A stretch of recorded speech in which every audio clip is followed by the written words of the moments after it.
할머니의 죽음. 조모주 병한 위독. 3월 금음날 나는 이런 전보를 받았다. 이는 XX에 있는 생가에서 놓은 것이니 물론 생가 할머니의 병환이 위독하단 말이다. 병환이 위독은 하다 해도 기실 모나게 무슨 병이 있는 게 아니라 벌써 82이나 넘은 그 할머니는 작년 봄부터 시름시름 기운이 쇠진해서 가끔 가물가물하기 때문에 그동안 자손들로 하여금 한두 번 바쁜 걸음을 아니치게 하였다. 그 할머니의 5년 맞이인 양조모는 갑자기 울기 시작하였다. 아이고, 이승에서는 다시 못 보겠네. 동세라도 의로 말하면 친형제나 다름이 없었다. 60년을 하루같이 어디 뜻 한번 거슬려 보았을까. 연애 연방 이런 넋두리를 섞어가며 양조모는 울었다. 운다 하여도 눈 가장자리가 붉어지고 목소리가 떨릴 뿐이었다. 워낙 연만한 그는 제법 울음답게 울 근력조차 없었다. 그래도 그 할머님은 팔자가 좋으시다. 자손이 늘은 듯하고 아이고. 끝으로 이런 말을 하며 울음이 한숨으로 변하였다. 자기가 너무 수한 까닭으로 외동자들을 앞세워 원이 되고 한이 되어 노상 자기의 생을 저주하는 그는 아들이 둘, 직손자가 8이나 되는 그 할머니를 언제든지 부러워하였다.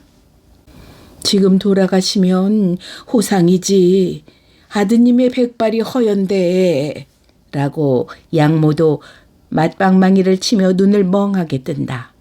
나도 과연 그렇기도 하겠다 싶었다. 나는 그날로 밤차로 XX를 향하고 떠났다. 새로 석점이 지나 기차를 나린 나는 벌써 돌아가시지나 않았나고 염려를 마지 않으며 캄캄한 좁은 골목을 돌아들어 생가의 삽작 가까이 다다를지 곡성이 나는 듯하여 마음이 조마조마하였다. 하건만 다행히 그 불길한 소리는 들리지 않았다. 삽작은 빠끔히 열려 있었다. 마당에 들어서니 추녀 끝에 달린 그름 앉은 궤등이 간 반밖에 아니 되는 마루와 좁직한 뜰을 쓸쓸하게 비쳐 있었다. 우물뚝과 장독간의 사이에 위는 거적으로 덮고 양간은 삿자리로 두른 울막을 보고 나는 가슴이 덜컥하고 나리앉았다. 상청이 아닌가. 그러나 나의 어림짐작은 틀리었다. 마루에 올라선 내가 안방 아랫방에서 뛰어나온 잠 못 잔 피로한 얼굴들에게 이끌려 할머니의 거처하는 단칸 건너방으로 들어가니 할머니는 깔아진 듯이 아랫목에 누웠으되 오히려 숨은 붙어 있었다. 그 앞에 앉은 나를 생선의 그것 같은 흐릿한 눈자위로 의아롭게 바라본다. 얘가 누구입니까?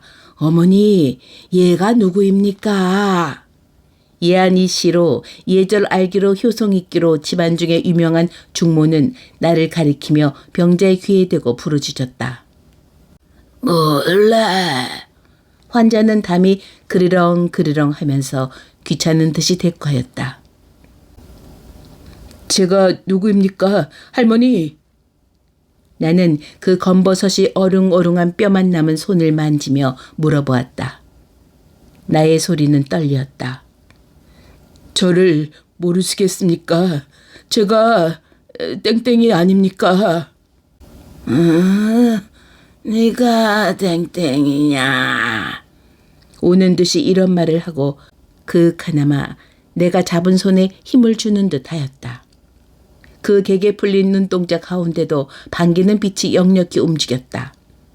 할머니의 병환이 어젯밤에는 매우 위중해서 모두 밤새움을 한 일, 누구누구 자손을 찾던 일, 그중에 내 이름을 부르던 일, 지금은 팔결 돌린 일, 온갖 것을 중모는 나에게 아르켜 주었다. 나는 그날 밤에 놀락 앉을락 깰락 졸락 할머니 곁에서 밝혔다. 모였던 자손들이 제갈게 돌아간 뒤에도 중모만은 할머니 곁을 떠나지 않았다. 불교의 독신자인 그는 잠오는 눈을 비비기도 하고 기침으로 목청을 가다듬기도 하면서 밤새도록 연부를 그치지 않았다. 그 소리는 적적한 새벽녘에 해가와 같이 최량이 들렸다. 나는 새삼스럽게 그 효심의 지극함과 그 정성의 놀라움을 탐복하였다. 아침 저녁으로 각지에 흩어져 있던 자손들이 모여들기 시작하였다.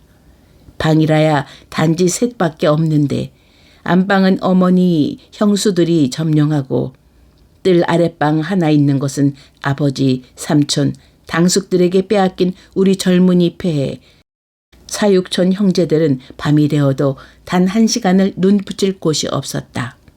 이웃집과 눈의 교섭한 끝에 방 한 칸을 빌려서 번차례로 조금씩 쉬기로 하였다.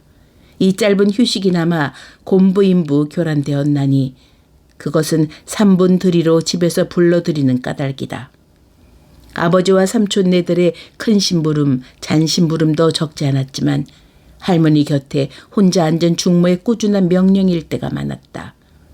더욱이 밤새 1시에나 2시에나 간신히 잠을 들어 꿀보담도 단잠이 왼몸에 나른하게 퍼진 새벽녘에 우리는 끄들려 일어나는 수밖에 없었다. 할머님 병원이 이렇듯 위중하신데 너희는 태평 치고 잠을 잔단 말이냐? 우리가 건너방에 들어서면 그는 다짜고짜로 야단을 쳤다. 그 중에도 가장 나이 어리고 만만한 내가 이 꾸중바지가 되었다. 인정사정 없는 그의 태도가 불쾌는 하였지만 도덕적 우월을 아는 우리는 대꾸 한마디 할 수 없었다. 다들 뭐란 말이냐? 나는 1달이나 밤을 새웠다. 며칠들이나 된다고. 주름 오는 눈을 비비는 우리를 보고 그는 자랑스럽게 또 이런 꾸중도 하였다. 놀라운 효성을 부리는 게 도무지 우리 야단칠 미천을 장만하는 게로구나. 나는 속으로 꿀꺽꿀꺽하며 이런 생각을 하였다. 한 번은 또 그의 명령으로 우리는 건넌방에 모여들었다. 그 방문은 여러 젖이었는데 문지방 위에 할머니의 지팽이가 놓이고 그 밑에 또 신으시던 신이 놓여 있었다. 방안 할머니의 머리맡 벽에는 다란이가 걸렸다. 할머니가 운명을 하시나 보다. 우리는 번개같이 이런 생각을 하며 할머니 곁으로 다가들었다. 그는 담을 그르렁거리며 혼혼히 누워 있었다.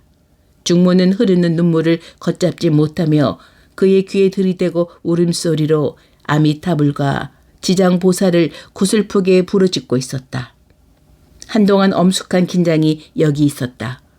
모두 같은 일을 기대하면서 10분, 20분, 환자의 신상에는 아무 별증이 나타나지 않았다. 아마 잠이 드신 모양입니다. 이윽고 아버지가 이 긴장한 침묵을 깨뜨렸다. 그리고 중모를 향하여 잠 주무시게 했으리 연부를 고만 외십시오. 하고 나가버렸다. 그 뒤를 따라 빽빽하게 들어섰던 자손들이 하나씩 둘씩 헤어졌다. 그래도 눈물을 섞어가며 연부를 맞이 않던 중모가 얼마 뒤에 재물의 부처님 찾기를 끊치었다.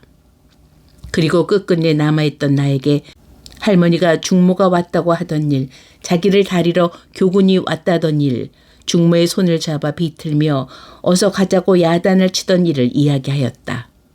그러다가 숨구녕에서 무엇이 꿀꺽하더니 고만 저렇게 정신을 잃으신 것을 설명해 듣기였다. 그날 저녁 때 할머니는 여상이 깨어났었다. 이런 일이 한두 번이 아니었다. 몇 번이나 신과 지팡이가 놓였다 치웠다. 다란이가 벽에 걸렸다 떼었다 하였다. 그러는 동안의 자손의 얼굴은 자꾸 축이나 갔었다. 말하기는 안 되었지만 모두 불언 중에 할머니의 하루바삐 끝장나기를 기다리고 있었다. 관조차 맞추어서 칠까지 먹여놓았다. 내가 처음으로 오던 날 상청이 아닌가고 놀래던 그 울막도 이 관을 놓아두려는 의지가 아니었다. 그러하건만 할머니는 연애 한 모양으로 그물그물하다가 또 정신을 차렸다. 아니, 정신이 돌아오는 때가 도려 많아간다. 자기 앞에 들어서는 자손들을 거의 틀림없이 알아맞혔다. 그리고 가끔 몸부림을 치면서 일으켜달라고 야단을 쳤다. 이럴 때 중모는 기벽스럽게도 연부를 모셨다. 어머니, 어머니, 가만히 계셔요. 가만히 계셔요. 그는 몸부림하는 할머니를 제지하면서 이렇게 타일렀다. 저를 따라 연부를 외셔요. 나무 아미타불, 나무 아미타불. 나 일어날란다. 아이고, 왜 그러셔요? 가만히 계셔요. 제발 덕분에 나무 아미타불, 나무 아미타불, 나무 아미타불. 나무 아미타불, 나무 아미타불. 할머니는 마지 못하여 중모를 따라 두어 번 입술을 달싹달싹 하더니 또 얼굴을 찡그리며 애원하는 어조로 인제 고만 매시고 날 좀 일으켜다고 내 인제 고만 가련다. 인제 가셔요? 가만히 누워 가시지요. 왜 일어나시긴. 나무 아미타불, 나무 아미타불, 왕생극락, 나무 아미타불, 나무 아미타불. 할머니는 귀찮아 못 견디겠다는 듯이 발을 내어 저으며 듣기 싫다. 연불소리 듣기 싫다. 이제 그만해라. 하며 몸을 일으키려고 애를 쓴다. 그게 무슨 말씀입니까? 중모는 질색을 하며 더욱 비장하게 부처님을 찾았다. 듣기 싫다. 듣기 싫어. 나는 그만 갈 테야. 할머니는 또 이렇게 재우쳤다. 나는 이 광경을 보고 적의 의외감이 있었다. 할머니는 중모보다 못하자는 불교의 독신자이다. 몇십 년을 하루같이 새벽마다 만수향을 켜놓고 연불 모시기를 잊지 않은 어른이다. 정신이 혼혼된 뒤에도 염주 담은 상자와 만수향만은 일일이 아랑곳하던 어른이다.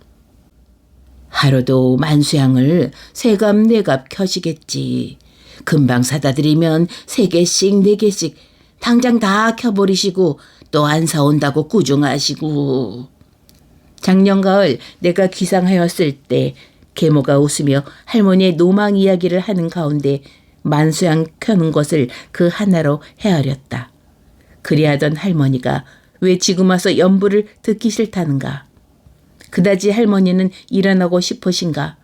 죽어가면서도 일어나려는 이 본능 앞에는 모든 것이 권위를 잃는 것인가. 저렇게 일어나시려니 좀 일으켜드리지요. 나는 보다 못해 이런 말을 하였다.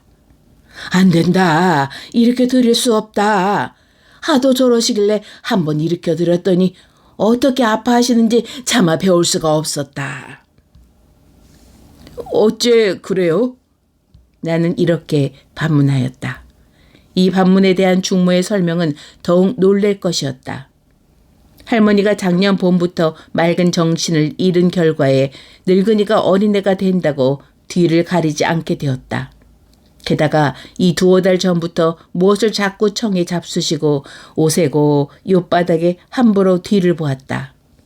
그것을 얼른 빨아들이지 못한 때문에 재물에 뭉켜지고 말라붙은 데다가 뜨거운 볼목에 대이어 궁둥이 언저리가 모두 벗겨졌다. 그러므로 일어나려던 그곳이 당기고 베기어 아파하는 것이라 한다. 이 말을 들은 나는 할머니를 모로 누이고 그 상처를 보았다. 그 자리는 손바닥 넓이만치 빨갛게 단쇠로 지진 듯이 시꺼멓게 벗겨졌는데 그 위에는 하얀 해가 징그럽게 끼었고 그 가장자리는 도끼를 품고 아른아른이 부르터 올라있다. 나는 차마 더 볼 수가 없었다. 이것이 무슨 일인가. 양조모, 양모가 부러워하던 느른 듯한 자손은 다 무엇을 하고 우리 할머니를 이 지경이 되게 하였는가. 왜 자조 옷을 갈아입혀드리며 빨아들이지 못하였는가. 나는 이 직접 책임은 계모가 더 할 수 없이 괘씸하였다. 그러나 가만히 생각해보면 그를 그르다고도 할 수 없다. 위에도 말하였거니와 할머니가 이리 된 지는 하루 이틀이 아니다. 벌써 몇 달이 되었다.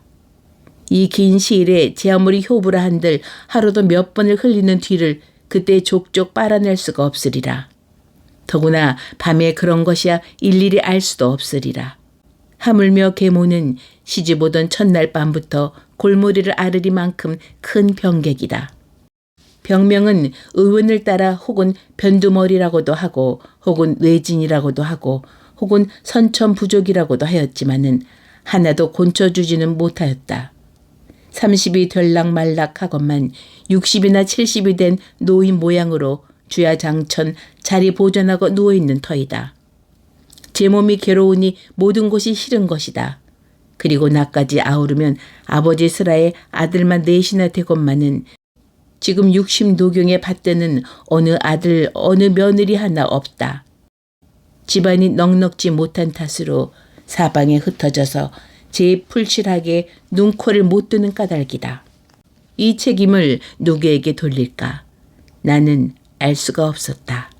쓴물만 입안에 돌 뿐이었다.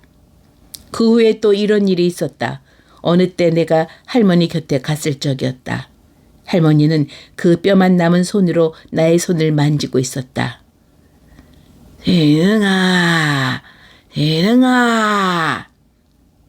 할머니는 문득 나를 불렀다. 이제는 다시 못 보겠다. 왜 그런 말씀을 하십니까? 이제 내가 안 죽니? 그런데 너 내 정 하나 들어주겠니? 네, 무슨 말씀이십니까? 날 좀 일으켜다고. 나는 눈물이 날 듯이 감동하였다. 어찌 차마 이 청을 떼칠 건가? 나는 다짜 고짜로 두 손을 할머니 어깨 밑으로 넣으려 하였다. 이것을 본 중모는 깜짝 놀라며 나를 말리었다. 예, 네가 또 왜 그러니?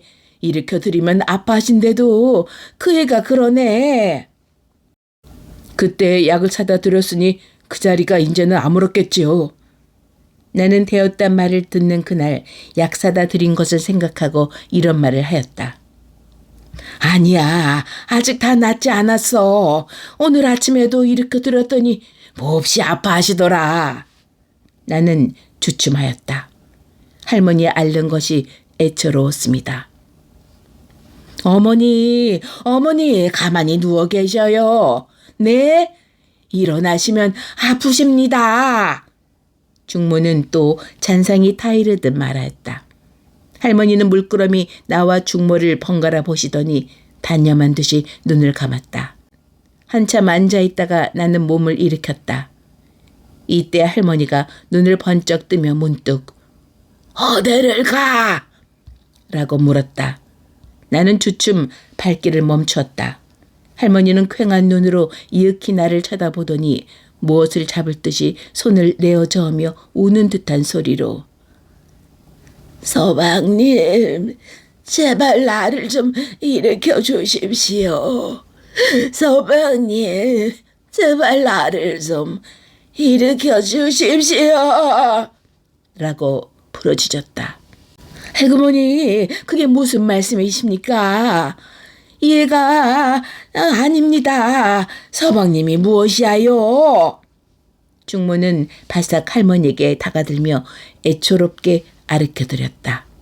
이때 마침 할머니의 잡수실 배즙을 가지고 들어오던 둘째 형수가 무슨 구경거리나 생긴 듯이 안방을 향하고 외쳤다. 할머니 좀 보아요. 서울 아주버님더러 서방님 하십니다. 이 외침을 듣고 자부와 손부들은 모두 모여들었다. 그들의 눈은 호기심에 번쩍이고 있었다. 나는 또 할머니의 청을 물리칠 수는 없었다. 그것이 어떠한 나쁜 영향을 조치할지라도 안 일으켜 드릴 수가 없었다. 그러나 할머니는 옅바닥 위로 반자를 떠나지 못하였다. 아야! 라고 외마디 소리를 쳤다. 나는 얼른 들어올리던 손을 빼는 수밖에 없었다. 다시금 눕기 싫어하던 요위에 누운 뒤에도 할머니는 앓기를 마지 않았다. 나는 적지 아니한 꾸중을 모셨다. 이윽고 조금 진정이 되더니만 또 팔을 내저으며 기를 쓰고 가슴을 덮은 이불자락을 자꾸자꾸 밀어나리었다. 감기나 들까 염려하는 중모는 그것을 꾸준히 도로 집어올렸다. 할머니는 또 손을 내어 밀더니 이번에는 내 조끼 단추를 붙잡아 다리었다. 왜 이리 하십니까? 단추를 빼란 말씀이십니까? 할머니는 고개를 끄덕였다. 끄덕였다 하여도 끄덕이려는 의사를 보였을 뿐이었다. 나는 단추 한 개를 뺐다. 그래도 할머니는 자꾸 조끼의 단추와 씨름을 맞이 아니하였다. 나는 단추를 낱낱이 빼는 수밖에 없었다. 그러고 나니 그는 또 옷고름과 실랑이를 시작하였다. 옷고름을 끌을까요? 나는 또 옷고름을 끌었다.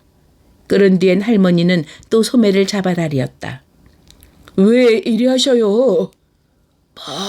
벗어라. 답답지 않네. 여기저기서 물어멈추려고 애쓰는 웃음이 키키하였다.